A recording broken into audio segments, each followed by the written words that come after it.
Shri Gurubhyo Namaha. Greetings to everyone. The Kulachudamani Tantra is a very ancient tantric text.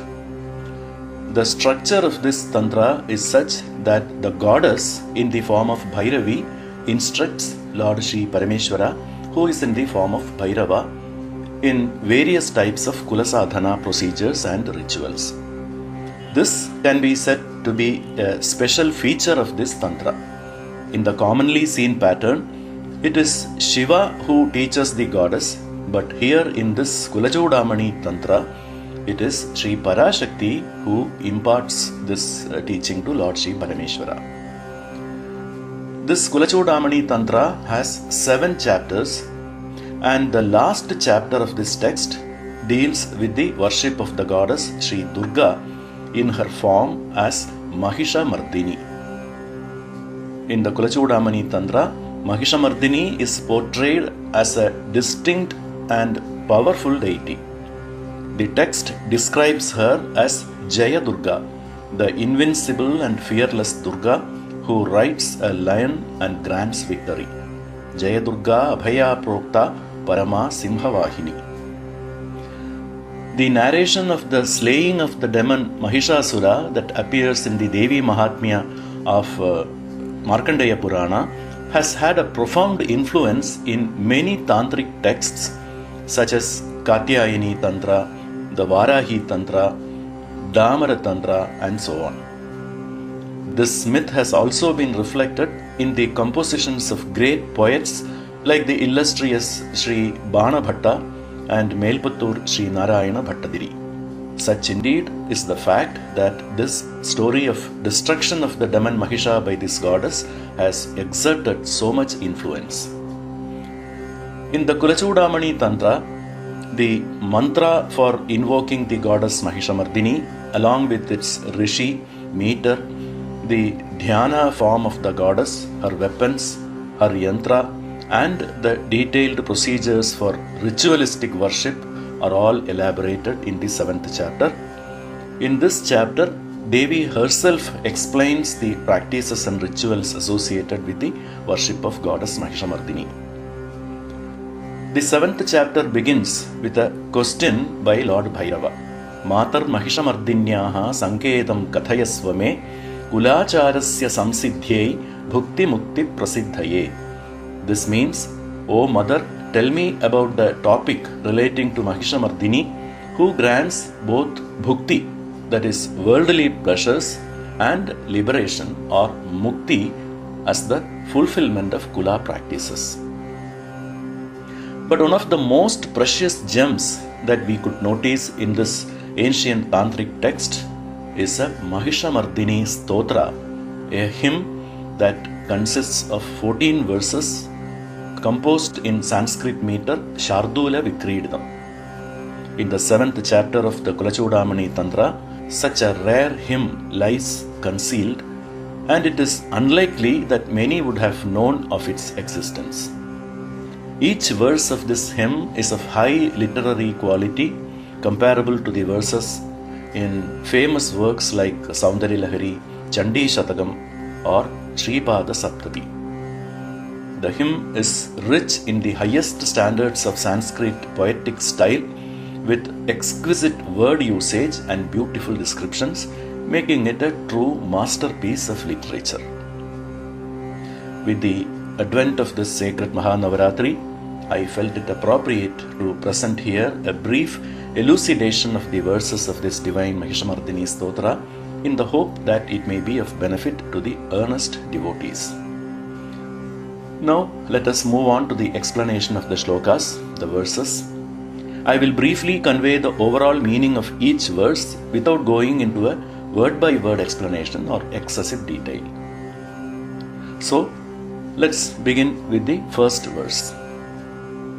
In this verse, the divine feet of the goddess are compared to a lotus pond. Machitte chara chandi churnita durachara prachandasure Swairam Dareya Bhuri Durdara Daradrohormi Marma Padaha. तेनायं निरुपद्रुतो Nirupam Shripad पद्माडवी प्राप्तानंत रसार्णवे मम मनो हंसश्चिरं नंदतु. O Chandika Devi, who subdued the most wicked and mighty demon Mahishasura, may you come and reside in me. Machitte chara. May you ever dwell in my heart. May you tear apart and remove the fears, the pains, the sufferings, the weaknesses and the misfortunes that have grown within me. And may it be so that when all afflictions are thus removed, my mind, like a royal swan, reaches and delights for long in that lotus pond of your sacred feet, the very source of infinite and incomparable bliss. Nirupama Shripada Padma Adavi Prapta Ananta Rasa Arnave Mama Mano Hamsaha Chiram Nandatu. The greatness of the lion, the vehicle of goddess, is described next in the second verse. Hitva Chandi Hiranyadharana Patu Prodama Hastanguli Spayat Kamra Sumeru Sodara Satatopam Nrisimham Suraha Matastvat Pashupasha Peshana Patu Shripada Samsevinam Sevante Karivairina Kimaribhir Bhitir Bhavat Sevinah.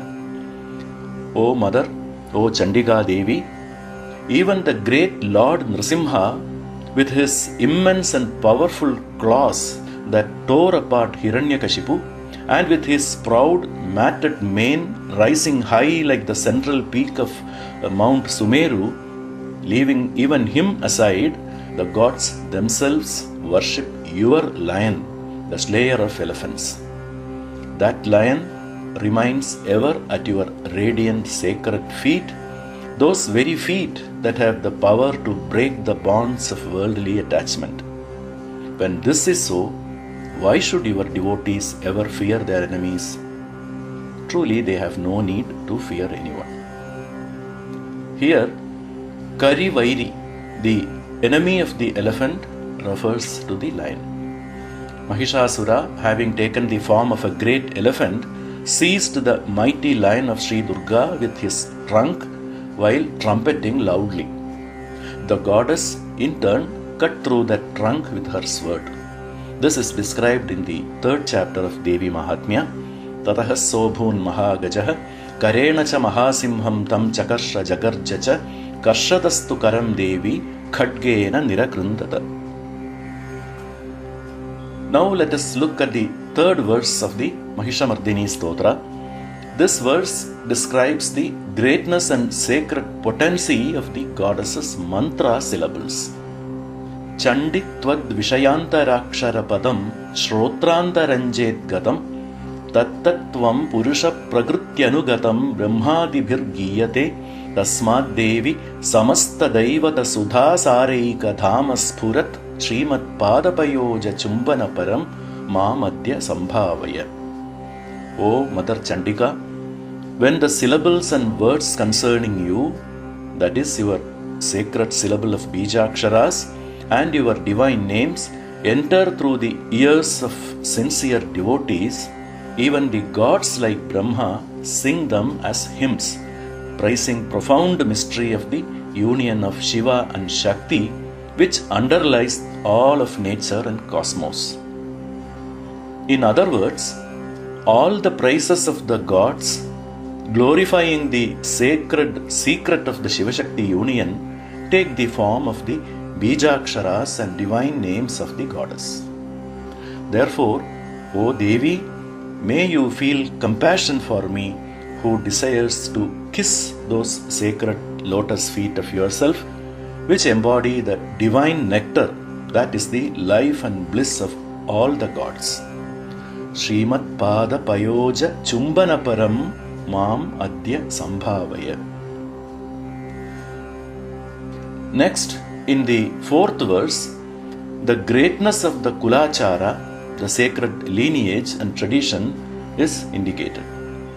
Manninda yadi vastude kulapathachara dvaram mastuva kirtihi keshava kaushikarchanachari naivastu matsannidhihi Matar Brahma Harismarari Hudabhuk Daityari Sevaspadam Srimad Pada Payoja Chintana Vidhau Chittam Sadaivastu Naha.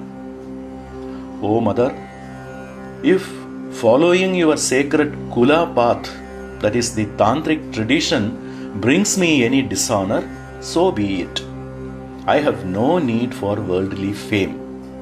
I do not seek the proximity of those who worship Keshava, that is Vishnu, or Kaushika, that is Indra. Naiva astu mat sannidhihi. O Mother, may our minds remain ever steady, devoted solely to the meditation upon your divine lotus feet, those very feet that are worshipped by Brahma, Vishnu, Shiva, Agni, who is the consumer of oblations, and Indra, the foe of the demons. Srimad Pada Payoja Chintana Vidhau Chittam Sadaivastu Naha. In that holy contemplation alone may our hearts abide. Next, in the 5th verse, the importance of devotion to the sacred feet of the goddess is described.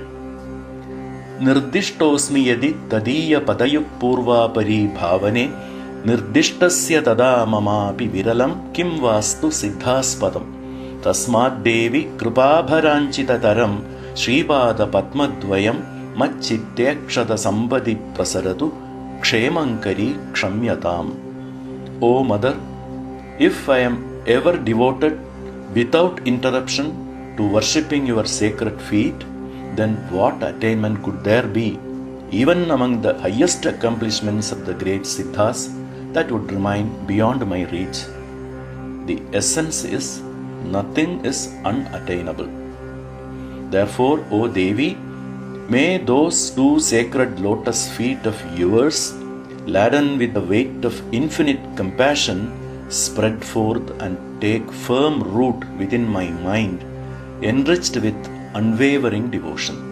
And may you, the bestower of all well-being, graciously forgive my offenses. In other words, may the compassion-filled sacred feet of yourself and the treasure of steadfast devotion reside fully within me always. The greatness of the fragrance of the nectar of the goddess's feet, which even protects Sri Parameshwara himself, is described next in the following verse, 6th verse. Swatmanam parirabhya bhutapatirapyunmadamasaditah spharam jivana rakshane sachakruti naiva bhavishyat prabhuh daivat vichuta chandra chandana rasat pragalbhya garbhasravan madhvipurna bhavatpadaiga kamala modena naswaditah.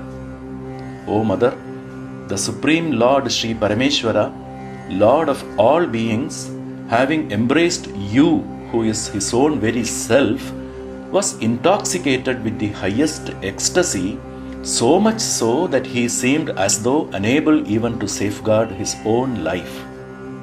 Yet, by the grace of destiny, he was protected. For it was only through the fragrance of the nectar that streamed forth from your twin lotus feet, those white and crimson feet, shining with whiteness resembling the full moon and the ruddy glow of red sandal. The description here is a figurative expression. Sri Parameshwara is Atma Ratipriya, that is one who delights in the union with his own self. By embracing Sri Parashakti, who is his very own self, and merging into her, he would have attained the state of supreme void, Mahashunya Pada. However, it is the fragrance emanating from the nectar of the goddess's feet that prevents this from happening. Next, in the 7th verse, the prayer is offered for a shower of Bhakti Rasa, the nectar of devotion. Ha ha matara nadimoha jaladhivyahara siddhakhila brahmananda rasabhisheka virasat swantodare madrushi yushmagam suravrinda nirbhara manastapabhibhuti kshamaha Srimad Bhakti Rasati Durdina Parivahas Sada Sarpatu. Ha ha Matar, alas, O Mother, I am submerged in the beginningless ocean of delusion. My heart, parched and withered for want of even a single drop of that nectarous stream of Brahmananda, lies desolate. Therefore, may the ceaseless torrent of the supreme stream of devotion, powerful enough to soothe even the minds of the gods, ever flow into my heart. The essence is this: may the flood of pure devotion pour into the innermost recesses of my heart, which lies scorched and barren like a desert. In the next, the 8th verse, the splendor and divine radiance of the goddess's holy lotus feet is described. Yat padaspuradamshujala jఠarachandamshukodispurat swantadhvanta visari nirmala chidananda trayam daivatam sargam samsrujati sthitim vitanute srishtim punarlumbati prodbhinnanjana neela neeratamahaschitte sadaivastu naha. The radiant effulgence of your sacred feet, O Mother, shines with the brilliance of millions of suns, dispelling the deep darkness of the inner being. From that very resplendence of your feet rises the pure essence of Sat Chit Ananda, manifesting as Brahma, Vishnu and Rudra, who thereby carry out the creation, preservation and dissolution of the universe. May that divine splendor of your feet, like a dark rain cloud, heavy and ready to shower forth torrents of nectar, ever abide within our hearts. In this 9th shloka, the praise is for Jaya Durga, the one who bestows victory in the battle. Ya Shaswan Mahishachala Sputamilat Garjat Vidhavad Skhalat Vaktrantah Prasarat Tamas Tamashiro Daityam Samalambate Sa Durga Bhaya Durga Durgatihara Lakshantara Trasini Drupyat Daivata Vairi Dharana Patur Jiyat Jaya Hladini. She is the mighty goddess who wrenches forth the head of the deceitful Mahishasura as he charges, stamping his hoofs upon the earth, bellowing and leaping with fury. She, the great goddess, who banishes fear, who shatters obstacles, who wipes away misfortune, that very Durga Bhagavati strikes terror into the hearts of countless enemies. This great goddess, skilled in tearing asunder the demons that arise against the gods and rejoicing in triumph, that blessed mother, may she ever remain victorious. Jiyat Jaya Hladini. The 10th verse gives us a vivid description of the fierce battle of the goddess with Mahishasura. Nrutyat Khedaka Chamaranchala Chalat Chakra Dyakarva Varaspayat Shainya Shili Mukhocchala Danal Pajihma Tamram Budhau Jhanjhavata Visarpi Nartita Shirassatopa Dushtasura Trutyat Khanda Vikhanda Dakhila Shakunta Kshutpipasojvale. The vast battlefield appears like an endless ocean of blood. Banners, fly-whisks, swords, discs, and countless other weapons whirl and fly in every direction. Showers of arrows from the valiant warriors rain incessantly upon the wicked demons. The heads of the arrogant and evil-hearted enemies shatter and scatter, whirling through the air like leaves in a tempest. And there, vultures, long famished and parched, swoop down eagerly to feed upon the falling fragments of flesh from the mangled bodies.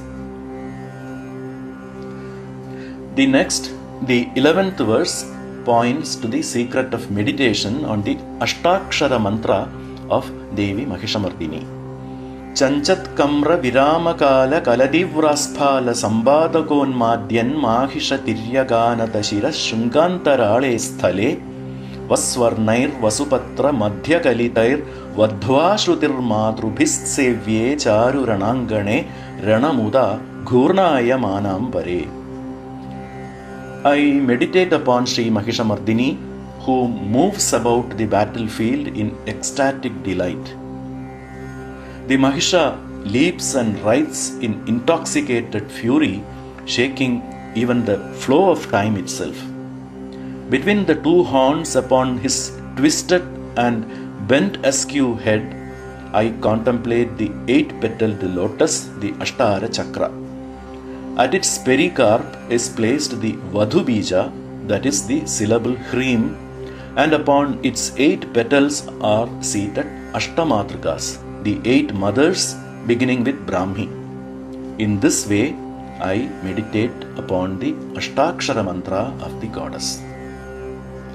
The precise meaning of this verse is not fully clear. It appears to indicate a subtle and secret Kaula mantra sadhana practice. The 8-syllabled mantra of this goddess is Mahishamardini Swaha. This same mantra is also given as the 8-syllabled mantra of Mahishamardini in the Sharada Tilaka Tantra also. As can be observed, these mantra syllables are hidden in the first words of the first 7 verses of this hymn. In the first verse, beginning with Machitte Charachandi, the syllable Ma. In the second verse, beginning with Hitva Chandi Hiranyadharana, the syllable Hi. In the third verse, beginning with Chanditvad Vishayantara षरपदम, the syllable Sha. In the fourth verse, beginning with Manninda Yadi Vastute, the syllable Ma. In the fifth verse, beginning with Nirdishtosmi, when the letters Nirdi are reversed, the syllable Rdini. In the sixth verse, beginning with Swatmanam Parirabhya Bhupati, the syllable Swa. And in the seventh verse, beginning with Haha Matara Nadimoha Jalati, the syllable Ha. This is how the sacred mantra of Sri Mahishamardini is embedded in the first 7 verses of this hymn. This is a very special feature of this Mahishamardini Stotra, indicating that this has a mantra swarupa also. In the next, the 12th verse, the Dhyana Swarupa, the divine meditative form of Sri Mahishamardini is described. Urdhvadha krama savya vama karayos-chakram daram kartrikam khedam bana dhanus-trishula bhayahrin mudram dadhanam shivam shyamam neela ghanocha kuntala jaya pronnadha judam skhaladvira sphala lasat karala vadanam ghoratta hasodbhatam. I meditate upon Sri Mahishamardini, the very embodiment of Shiva, who shines forth with 8 arms. On the right, from top to bottom, bearing the discus, a small sword, the bow and the trident. On the left, from top to bottom, holding the conch, the shield, the arrow and Abhaya Mudra, that is the gesture of fearlessness. She is dark in complexion, with hair piled high in a crown of matted locks, dense as a mass of storm clouds. Her open, expanded mouth thunders a terrible roar, a peal of laughter so fierce that even the valiant are shaken with dread. Upon that great goddess, Sri Mahishamardini, I fix my meditation.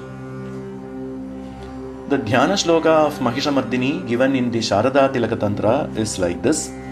Garudopala Sannibham Mani Mauli Kundala Manditam Naumi Phala Vilochanam Mahishottamanga Nishedushim Chakra Shankha Krupana Khedaga Vana Karmuka Shulakan Tarjanim Api Bibhratim Nija Bahupi Shashi Shekharam. Garudopala or Garudodgaramani means emerald. The goddess with a hue of emerald, wearing a crown set with gems, adorned with earrings, having a third eye on the forehead, seated upon the severed head of Mahishasura, holding the discus, conch, sword, shield, arrow, bow, trident and the Tarjani Mudra. She is also crowned with the crescent moon. So the only difference in this Sharada Tilaka verse from the meditation given in Kulachudamani Tantra is that in place of the Abhaya Mudra, the Tarjani Mudra is used. Tarjin Ekakini tu Urdhva Jneyaha. The Tarjani, that is the index finger held upright, signifies intimidation or the act of frightening one's enemies. The next 13th verse describes the attainment of siddhis or supernatural accomplishments through the meditation on the goddess. Evam ye tava devi murti managham dhyayanti durgadibhihi shakradyairabhipujitam parapura kshobhadikam kurvate rajyam shatrujayas sadartha dhishana kavyamrita darshana stambhochadana maranadi kritinam tesham swayam jayate. Whoever meditates upon that spotless divine form of yours, whether as Durga or any of her other manifestations, O Mother, they become powerful enough to shake the very foundations of enemy kingdoms. Success is attained in acquiring kingdoms, vanquishing adversaries, success in noble undertakings, mastery over poetic vision and other creative skills, and also in the secret rituals such as immobilization, exaltation, and even execution. The mystic rites of Stambhana, Uchadana, and Marana. The final 14th verse describes the benefits of reciting this hymn. Stotram te charanaravinda yugala dhyanavadhanan maya mantrodhara kulopachara charitam gudhopadishtam yadi ye shunvandi patandi devi tarasa shri moksha kamadayastesham hastagata bhavanti jagatam madar namaste jaya.